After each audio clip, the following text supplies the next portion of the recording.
everyone, it's Nora. It's been a while since I've made a video. I have a full-time job and, life happens. And I really tell these stories when people reach out to me and want their story to be told. They either see them on YouTube or somebody tells them about them. So currently, a woman reached out to me wanting me to share her story. She doesn't want her name to be known publicly, so I will call her Ashley. Now, this is what Ashley has to say. Hello, Nora. Thank you so much for your work in advocating for victims of immigration fraud. What a devastating, depressing, and isolating experience. It's so helpful to know someone cares. Thank you. My immigration marriage fraud story is so shocking.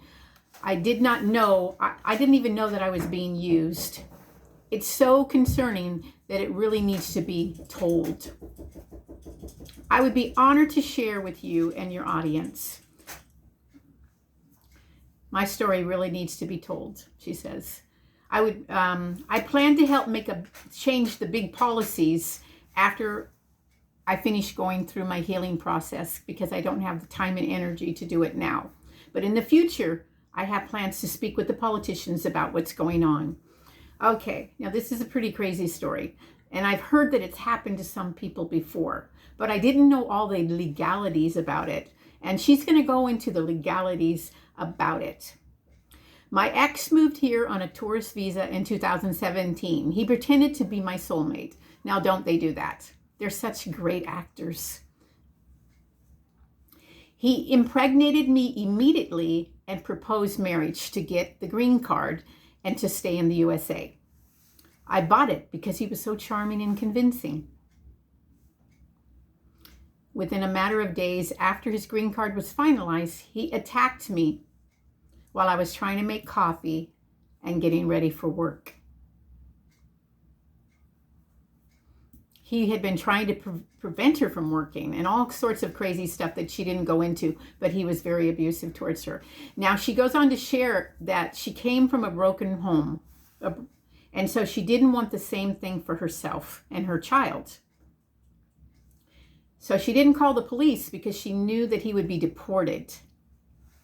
And she didn't quite trust the police for domestic violence situations. But his behavior had become extreme, she says. And then on Mother's Day, he attacked her and stalked her in a forest for 12 hours. Can you imagine how terrorizing that is?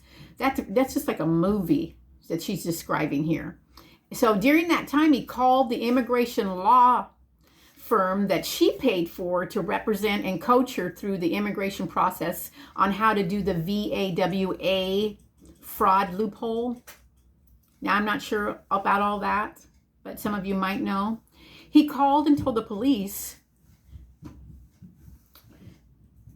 that he had gotten his green card and was just approved days before, and he even told him that he was coached to make the call.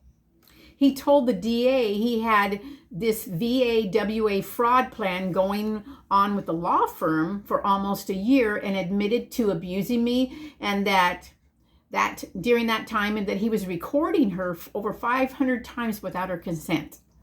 It's beginning to sound more like a horror story. And still, her government believed him, the huge Mexican, over this tiny American lady. He then called the police claiming that she had punched him. And this is when it gets crazy, people. She's a nonviolent person. She'd never hurt a soul.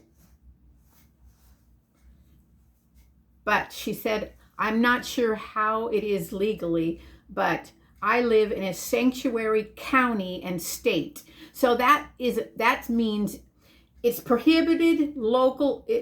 It prohibits local state agencies from cooperating with ICE regarding undocumented individuals who have committed misdemeanors. So I don't know if that's what she means about her not turning him in, but he turned her in falsely. So Ashley thinks that is why the police told her ex on the call that they would arrest her before they even spoke to her. She says that she was totally set up by her government to get defrauded and financially ruined. So she says that she was out of $45,000 because she was falsely arrested. She was deprived of a call. food and water for a day. She said that she was abused and not allowed her human rights as an American citizen. She got zero recourse. Zero. Her bail was set at $50,000 for something that she was the victim of. Something so obvious that the DA dismissed it entirely. But now they're divorced. Her ex is free. He refuses to pay her child support, but he's still terrorizing her. And her poor son was ripped away from her arms during the time that she was arrested while she was breastfeeding. And the government forced it because of his false allegations. He's totally lost. She goes on to say that he's totally lost interest in his own son since his VAWA was approved. But her son will never get the time back, she says. And again, she has no recourse. Then she goes on to say, these con artists are so sick. Americans really have no clue how evil people can be. Then she says, thank you again for getting our stories out there. I have said this time and time again, people. Desperate people do desperate things.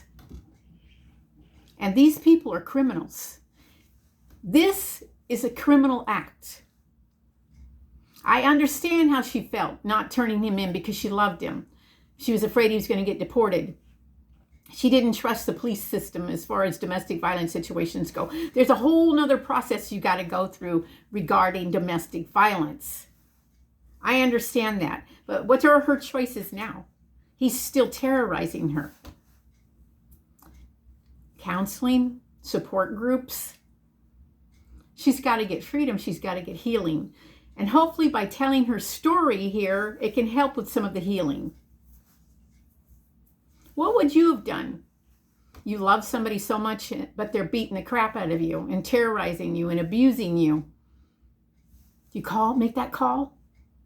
You make that call? This is a hard story to tell. A really hard story to tell. But let this be a witness to you people.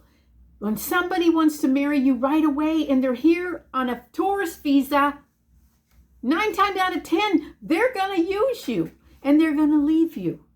Now, this guy even had a baby with her. So that it would seem like he would want to stay with her. He's making a family with her. But something happened to the person. Something happened to him. Anyway, I feel really sorry for Ashley. And I hope and I pray that she's getting the healing that she needs right now. And that this creep, sicko, stays away from her. And that she can move on and have a better life. Thanks for listening. Bye for now.